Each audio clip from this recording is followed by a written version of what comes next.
Hello வணக்கம். இது உங்கள் சிவி ஜோன். எல்லாரும் எப்படி இருக்கீங்க? இப்போ பார்த்தீங்கன்னா ப்ரொமோ 3 வந்திருக்கு.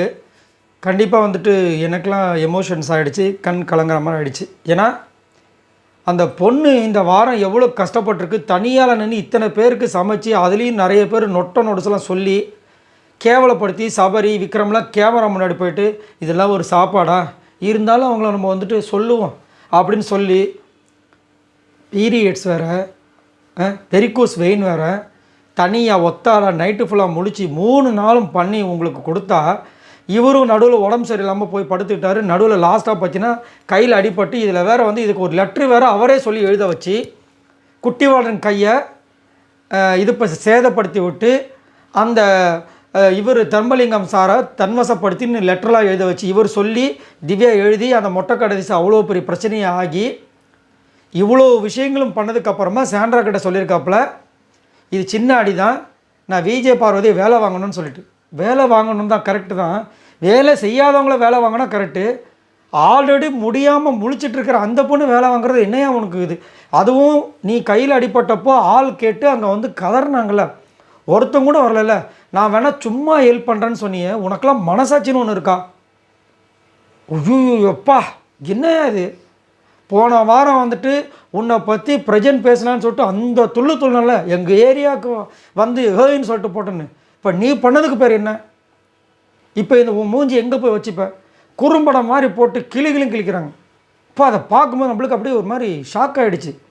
ஃபஸ்ட்டே வந்துட்டு என்ன கேட்குறேன்னா, முதல்ல வந்துட்டு முறைக்கிறார் அவர் தென்னாட்டில் போய் சொல்ல போன வாட்டியே சொன்னார், இந்த மாதிரி எங்களை பேசுகிற வச்சுக்காத உட்காருங்கன்னு விஜய் சேதுபதி. இப்பயும் ஏதோ ஒன்று சொல்லியிருக்கார் பொழுது, இங்கே பாருங்கள் எஃப்ஜே, நீங்கள் உங்கள் ஃப்ரெண்ட்ஸ்கிட்ட நல்லா பேசிவிட்டு என்கிட்ட இந்த மாதிரி பேசுகிறவளை வச்சுக்காதீங்க, இது நல்லா இருக்காது, இந்த மாதிரி கலாச்சி விட்றாரு.